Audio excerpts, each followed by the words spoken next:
cuenta en qué me ha beneficiado. Bueno, pues el tema frescura se repite, o sea, al final, digamos, entra un soplo de aire fresco por la puerta, porque nosotros estamos pues muy agarrotados con nuestros vicios y nuestras historias. Y sobre todo que de esa idea fresca, digamos, nosotros que somos una empresa de servicios y que pretendemos dotar digamos, a la organización de nuevas oportunidades y tal, pues podemos tener una ventaja competitiva. Tenemos una ventaja competitiva potencial que antes no teníamos y que es muy importante.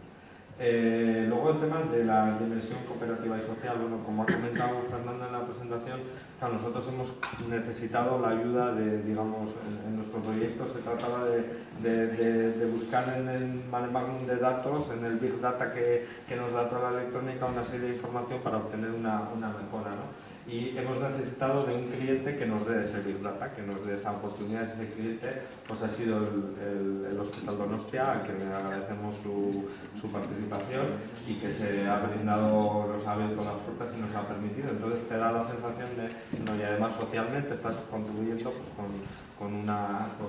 estás pudiendo devolver a la sociedad algo de lo que obtienes de ella.